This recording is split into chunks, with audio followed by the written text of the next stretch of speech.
Hello, Dr. V.K. Srivastava from Delhi, and today I am going to continue chapter 8 from immunity, and this is from page number 150, 150 number से शुरू हो रहा है।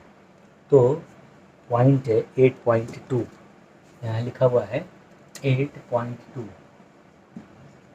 What is written? This is written immunity. So immunity refers to the process of body defense developed after vaccination. Developed after vaccination, natural or artificial. Natural vaccination or artificial vaccination. So this is called immunity. Edward Jenner is credited as the father of immunity, क्योंकि उन्होंने पहली बार immunity को feel किया, find out किया और demonstrate किया successfully कि immunity क्या होती है और वो कैसे वर्क करता है, ये इन्होंने फाइंड आउट किया था। ठीक, इन्होंने एक छोटे से बच्चे पे इम्यूनिटी का एक्सपेरिमेंट किया था। बाद में लुइस पास्चर ने कंफर्म किया कि वैक्सीनेशन से इम्यूनिटी डेवलप होती है, वैक्सीनेशन से इम्यूनिटी डेवलप होती है। तो जानने की बात यह है कि जो वैक्सीनेशन है और जो इम्यूनिटी है, लिखेंगे आप immunity is present only with vertebrates. Invertebrates की इम्यूनिटी नहीं होती, इनवर्टिब्रेट्स में इम्यूनिटी नहीं पाई जाती। ठीक है, तो लुइस पास्चर ने जो एक्सपेरिमेंट किए थे उस कैसा था वो मैं आपको डिस्कस कर रहा हूँ। ठीक, अब देखिए मैंने जो यहाँ लिखा हुआ है वो यह है, लुइस पास्चर का एक्सपेरिमेंट है। तो उन्होंने चिकन लिए दो, एक चिकन को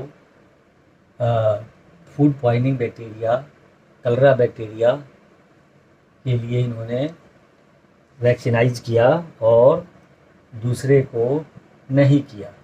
देखिए सेकंड में लिखा chicks to not vaccinise for food poisoning. ठीक ना, कुछ समय के बाद 2 महीने के बाद देखा इसमें, इस वाले चिकन को, chicken 1 was infected with a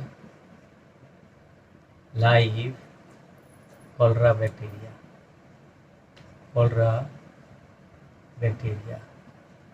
तो रिजल्टेड है ना, ही was not killed, वो बच गया क्योंकि उसके अंदर कुछ मटेरियल ऐसा बन गया जो उसको सरवाइव करने में हेल्प किया है। दूसरा वाला जो था एक्सपेरिमेंट में देखा, ये वाला है ना, ये डाइड व्हेन लाइव बैक्टीरिया से इसको इन्फेक्ट कराया गया तो देखा मर गया। और इसके बॉडी से, फ्रॉम द बॉडी और पहला फ्रॉम द ब्लड, है ना, some special molecules were detected माना गया, and it was called antibody. बाद में उसको एंटीबॉडी नाम दिया गया। इस तरह से इम्यूनिटी हमारे एग्जिस्टेंस में आया। अब आप इसको कॉपी कर लीजिए, यहाँ लिखा है मैंने, chicken 1 was infected with live cholera bacteria. तो उसमें देखा गया कि वो बच गया, उसमें उसकी डेथ नहीं हुई, इसलिए कि उसके बॉडी में कुछ स्पेशल प्रोटीन बने जो फाइट करने में हेल्प कर रहे थे कॉलरा बैक्टीरिया अगेंस्ट। ठीक ना, दूसरे वाला जो चिकन था उसमें वो बॉडी नहीं बना, एंटीबॉडी नहीं बना, क्योंकि वैक्सीनेशन नहीं कराया गया, तो बाद में वो, है ना, डेथ हो गई उसकी। Okay, types of immunity. Okay यार, ये तो बंद। तो हम देखते हैं कि वैक्सीन्स क्या है। So vaccines are attenuated or weaken pathogens prepared and injected in humans in early phase of the life, and that could develop some special type of proteins later called antibodies. Antibodies are very specific against antigens. So this is the vaccines. तो हम देखते हैं vaccine दो तरह का होता है, oral vaccine और इंट्रावेनस वैक्सीन। ओरल वैक्सीन का जो एग्जाम्पल है पोलियो है, कुछ ड्रॉप दिया जाता है ज़िंदगी के लिए, आपने देखा होगा मूवी वगैरह में या कहीं भी ऐड भी आता है टीवी में, है 2 बूंद ज़िंदगी का। और दूसरा जो इंट्रावेनस ब्लड, ये स्किन के नीचे दिया जाता है, उसको खुरच करके स्किन को, स्पेशल नीडल होती है, माइक्रो नीडल होती है, उसी माइक्रो नीडल के थ्रू उसको दिया जाता है। ठीक है, तो अब हम जो देखने वाले हैं types of immunity. Types of immunity, तो इम्यूनिटी टाइप्स में देखते हैं 2 तरह के हैं। One was called innate, INNATE, innate, और also called non specific. Okay, another was called acquired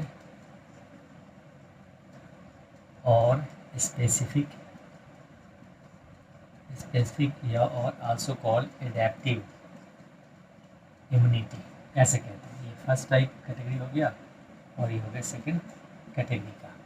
अब इसमें जो फीचर्स हैं इसके देखते हैं, इनके जो सब टाइप्स हैं, है ना, इनमें जो टाइप्स NCERT में मेंशन्ड है वो 4 टाइप्स हैं इसके। एक है फिजिकल बैरियर्स के फॉर्म में, बैरियर्स। दूसरा है फिजियोलॉजिकल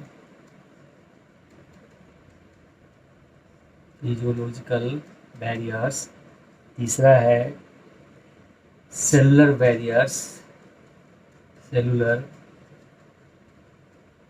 बैरियर्स, और फोर्थ जो है this is called cytokine barrier.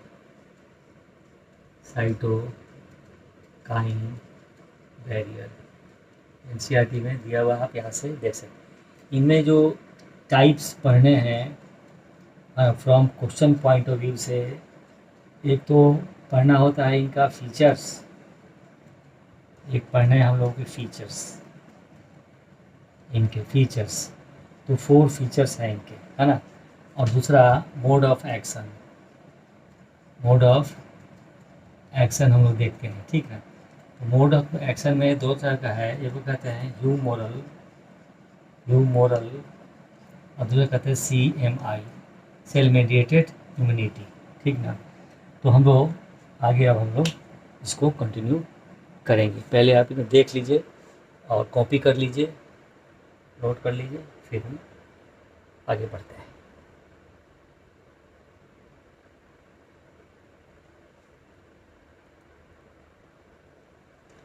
तो हम देखते हैं फिजिकल बैरियर में क्या क्या है इंक्लूडेड। स्किन इन्वॉल्व है इसके अंदर, मेन बैरियर है ये, जो एंटीजेंस और माइक्रो ऑर्गेनिज्म्स की एंट्री को प्रिवेंट करता है। एग्जाम्पल में ले सकते हैं mucus coating of epithelium lining the respiratory और गैस्ट्रोइंटेस्टिनल एंड यूरोजेनिटल ट्रैक्ट्स। अब ये क्या करती हैं, कुछ हद तक करती हैं, पूरी तो नहीं कर पाती ये सारी जो है बाई बर्थ प्रेजेंट होता है, इसीलिए इसका नाम भी दिया गया इनेट, बाई बर्थ, है ना। एक बेबी जो है वो धरती पे इन फीचर्स के साथ, है ना, प्राइमरी प्रिवेंटिव फीचर्स के साथ, बैरियर के साथ पैदा होता है। ओके, दूसरा होता है फिजियोलॉजिकल बैरियर में, जैसे स्टमक में जो हाइड्रोक्लोरिक एसिड बनता है, स्ट्रॉन्ग होता है। जब खाना खाते हैं हम लोग, कोई भी चीज़ खाते हैं, उसके साथ हर कोई एंटीजन इंटर हो रहा है हमारे बॉडी में, तो स्टमक में इसी एसिड के इफेक्ट से मर जाएगा। इससे सलाइवा जो है एल्कलाइन होता है, pH, और जेली लाइक होता है, माइक्रो यहाँ पे ट्रैप हो जाते हैं और वो बॉडी के इंटरनल इनसाइड में इंटर नहीं कर सकते, है ना। तीसरा जो है सेलुलर बैरियर में कहते हैं ना, WBC का जो टाइप है सेल PMNL कहते हैं उसको, पोलीमॉर्फो न्यूक्लियर ल्यूकोसाइट नाम दिया गया है। और ये डायरेक्ट हिट करती हैं एंटीजेंस को, फैगोसाइटिक नेचर की होती हैं और स्यूडोपोडिया के थ्रू उसको कैच करके डैमेज कर देती है। इस तरह से बॉडी हमारा बच जाता है। चौथा जो होता है साइटोकाइन बैरियर कहते हैं इसको, वायरस इन्फेक्टेड सेल्स जो होती हैं हमारी बॉडी की, वो सिक्रीट करती है एक स्पेशल टाइप का glycoprotein and this was called interferons, है ना। और वो प्रोटेक्ट करती है हमारे दूसरे हेल्दी टिश्यूज एंड ऑर्गन्स को from the further attack of the viruses. ये हो गया इनेट का 3 मार्क क्वेश्चन बोर्ड में आपसे पूछा जा सकता है, ध्यान रखिएगा। हम देखते हैं एक्वायर्ड इम्यूनिटी। एक्वायर्ड इम्यूनिटी को हम एडेप्टिव टाइप भी कहते हैं और एडेप्टिव टाइप जो है वैक्सीनेशन के बाद डेवलप होता है। ओके, अब इसमें जो फर्स्ट इवेंट हमने लिया था वो था फीचर्स। देखते हैं, यहाँ लिखा है मैंने फीचर्स लिखे हैं, लाइट में चमक रहा है, आप लोग इसको सभी देख लीजिएगा। फीचर्स लिखा है मैंने यहाँ पे। तो इनके फीचर्स जो हैं 4 फीचर्स हैं, जिसमें पहला है specificity, diversity, discrimination between self and non self cells and tissues. Discrimination between self and non self cells रहने दीजिए, टिश्यू हटा दीजिए, सेल्स। एंड फोर्थ जो है वह है memory cell development. Memory cell development, ये 4 फीचर्स। अब मैं इसको एक्सप्लेन करता हूँ। स्पेसिफिसिटी, ये बिल्कुल स्पेसिफिक टाइप के होते हैं और ये स्पेसिफिक टू एंटीजेंस होते हैं। इवन कि एंटीजन का कोई सब स्पीसीज है अगर, तो उसके लिए भी ये एक्यूरेट होते हैं। डाइवर्सिटी यानी कई फॉर्म में पाए जाते हैं, है ना। ग्लाइकोप्रोटीन होती हैं, थोड़ी थोड़ी मॉलिक्यूलर वेट इनके अलग होते हैं, इस तरह से एक्यूरेट हो जाते हैं, वर्क करने में, अटैक करने में एफिशिएंट होते हैं। जैसे कहते हैं एंटीबॉडी, IG लिखते हैं ना हम लोग, IG एंटीबॉडी, IG इम्यूनोग्लोबिन कहते हैं इसको, इम्यूनोग्लोबिन कहते हैं इसको, है ना। तो इसमें कई टाइप का होता है, IgA, IgG, IgD, IgE और IgM, ये इतने टाइप के ये पाए जाते हैं, डाइवर्स फॉर्म में पाए जाते हैं। इसके बाद आता है discrimination between self and non self cells. जो हमारी इम्यून सिस्टम है वो इतना डिस्क्रिमिनेटिव है, सेलेक्टिव है कि अगर सिमिलर टाइप का कोई एंटीजन हमारे बॉडी में छुपा हुआ है तो उसको आइडेंटिफाई कर लेती हैं और उस पर फायर करती हैं, मतलब कि उसको किल करने के लिए अपने तरीके निकालती हैं, किल करने के तरीके निकालती हैं। इसी को कहते हैं discrimination between self and non self. जैसे मान लीजिए कि किसी भीड़ वाले जगह में कोई टेररिस्ट जो है एक सिविलियन की तरह मूव कर रहा है, तो जो कमांडोज हैं उनमें इतनी एबिलिटी है, डिस्क्रिमिनेटिंग है कि वो पहचान जाएंगी कि कौन सिविलियन है और कौन सा नॉन सिविलियन है, जबकि देखने में दोनों एक जैसा दिख रहा है। फिर कह रहा है मेमोरी सेल डेवलपमेंट, कह रहा है कि जो फर्स्ट इनकाउंटर होता है एंटीजन से एंटीबॉडी का, तो जो सेल इनकाउंटर करती है वो B सेल होती है, है ना, B लिम्फोसाइट्स होती हैं। तो B लिम्फोसाइट उस इनकाउंटर की एक हिस्ट्री शीट बना के रखती हैं और अपनी क्लोन से, हाँ, अपने ही टाइप का दूसरा सेल बना के सेट हो जाती है। कहने का मतलब ये हुआ कि फ्यूचर में उस तरह के एंटीजेंस का अटैक ह्यूमन बॉडी पे नहीं होने के चांसेस नहीं होता, प्रोटेक्ट होता है हमारा बॉडी, लंबे समय तक के लिए प्रोटेक्ट होता है हमारा बॉडी। और वो इसलिए होता है कि मेमोरी, बचपन में देखते हैं हम लोग, कभी कभी ऐसा होता है कि कट जाता है, फट जाता है, कुछ फीवर हो जाती है, बहुत भयंकर फीवर हो जाती है, और एक बार जो होती है उसको फिर देखा गया दोबारा वो नहीं हो रहा, वो बंदा बचा हुआ है ना। इसका मतलब इसमें बॉडी में मेमोरी सेल बन करके लेयर के रूप में, कमांडोज के रूप में, डिफेंस एजेंट के रूप में वो प्रेजेंट है। ठीक है, ये हम डिस्क्रिप्शन फीचर, ये 3 मार्क का क्वेश्चन आपके CBSE बोर्ड में पूछा जा सकता है। और नीट की तो बात छोड़िए, इसमें कई क्वेश्चन बने, कम से कम 7 to 8 फॉर्मेट बनेंगे, इतने पॉइंट्स। ठीक है, और फिर हम लोग आगे मूव करते हैं। अब हम देखते हैं प्राइमरी इम्यूनिटी और सेकेंडरी इम्यूनिटी में क्या डिफरेंस है। तो प्राइमरी इम्यूनिटी में क्या होता है कि जब वैक्सीनेशन होती है, after vaccination this is the first time जो होता है, हाँ, ये एक्शन में आता है और ये एंटीबॉडी ये बनाने का काम शुरू करता है। ठीक है, ठीक है। इसकी जो स्पीड होती है, बनने का जो दर होता है, स्पीड होती है, वो होती है स्लोअर होती है कंपेयर टू दैट। ठीक है, और ये जो होता है काफ़ी एक्यूरेट होता है, एक्यूरेट इन एक्शन होता है। ठीक है ना, कंपेयर टू दैट। और ये जो होता है लॉन्ग लीव होता है, लॉन्ग लीव होता है, काफ़ी लंबे समय तक के लिए ये काम करता है, प्राइमरी इम्यूनिटी कहलाती है। सेकेंडरी जो होती है ये सेकेंड टाइम होता है, बोले तो ये है मेमोरी सेल के थ्रू, मेमोरी सेल के थ्रू होती है, जो लॉन्ग टर्म पे काम करता है ना। मेमोरी सेल होता है फर्स्ट टाइम, और ये सेकेंड टाइम बनता है, कर सकते हैं ना, सेकेंड टाइम इम्यूनिटी के लिए रिस्पॉन्सिबल ये एजेंट है। ठीक है, इसकी स्पीड स्लो है, इसकी स्पीड फास्ट होती है, ये देखिए ये फास्टर है ये। ठीक है, और एक्यूरेट्स है इसका, इसको नहीं कर सकते नॉट सो फार। ठीक है ना, ऐसा कुछ नहीं है, बस वर्क करता है ये, है ना, नॉट एक्यूरेट, नॉट एक्यूरेट, है ना, but work, but works. Long live है, शॉर्ट लिव होता है, शॉर्ट लिव होता है। और भी बात सुन लीजिए ना, एक और लिख सकते हैं ना, no side effect, no side effect of vaccination का साइड इफेक्ट नहीं होता इसमें, मे बी, है ना, साइड इफेक्ट हो सकता है इसमें। जो हम देते हैं, अब इसके एग्जांपल में हम लिख सकते हैं जैसे एंटी वेनम, एंटी वेनम, इसमें साइड इफेक्ट लिख सकते हैं एंटी वेनम, और टिटनेस का injection, anti venom, anti venom, है ना, या टेटवैक का इंजेक्शन, टेटवैक का इंजेक्शन। ये सब जो होता है बना बनाया होता है, ऑलरेडी प्रिपेयर्ड होता है। ठीक है ना, तो ये सेकेंडरी वैक्सीनेशन भी कह सकते हैं। और इसको हम बाद में इस वाले सेक्शन को पैसिव इम्यूनिटी भी कह सकते हैं। ये वाला सेक्शन जो है, हाँ, जब हम देते हैं बाहर से, तो ये कह सकते हैं ये एक्टिव है और ये पैसिव है। तो प्राइमरी में थोड़ा सा एक्टिव का भी प्रॉपर्टी छुपा हुआ है, और सेकेंडरी में पैसिव का भी प्रॉपर्टी छुपा हुआ है, जो हम अभी डिस्कस करने चलते हैं। अब देखते हैं हम लोग एक्टिव इम्यूनिटी और passive immunity.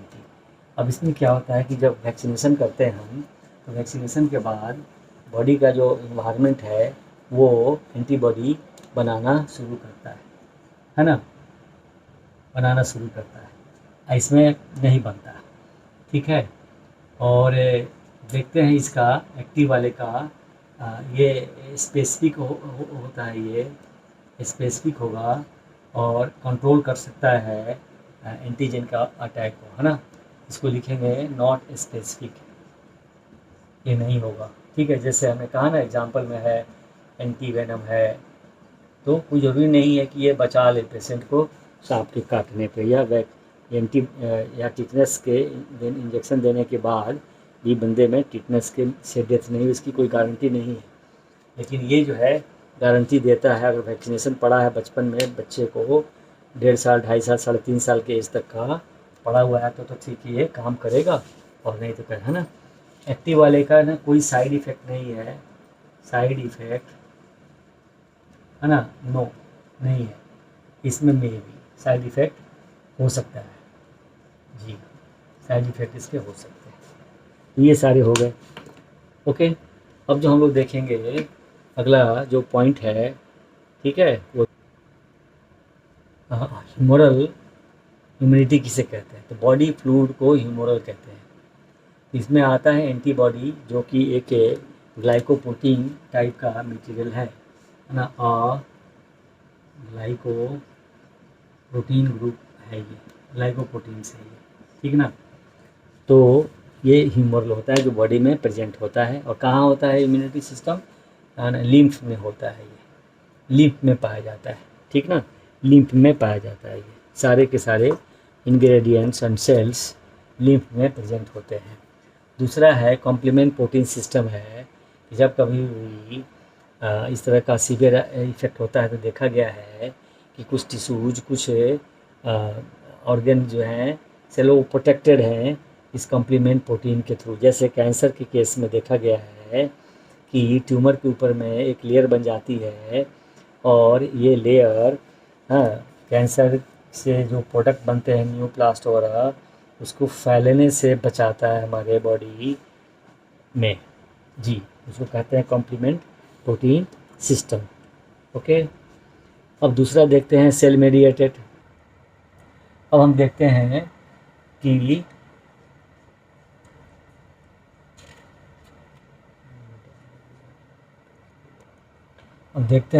Vaccination, immunisation and neutralisation में क्या डिफरेंस है। तो सीधी सी बात है, वैक्सीनेशन एक प्रोसेस है जिससे कि वैक्सीन हम ह्यूमन बॉडी में इंजेक्ट करते हैं, जिसकी वजह से हमारा बॉडी डिफेंस हो जाता है। इस प्रोसेस को कहेंगे, है ना, इम्यूनाइजेशन बाई वैक्सीनेशन।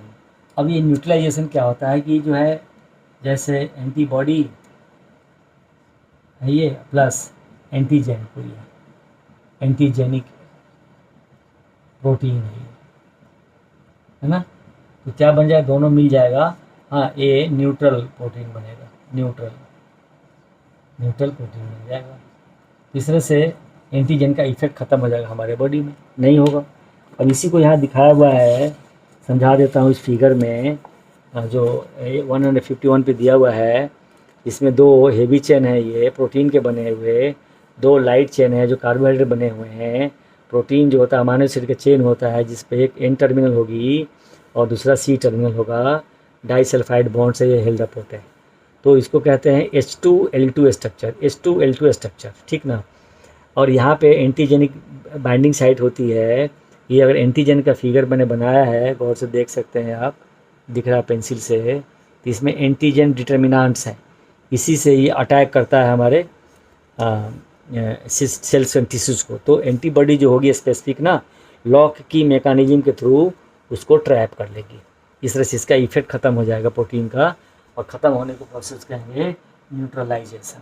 ठीक है, अब जो इस चैप्टर में बच रहा है बच्चों, और ये बच रहा है ना, allergy, auto immunity, other immune system in the body, फिर बच रहा है एड्स, फिर बच रहा है कैंसर।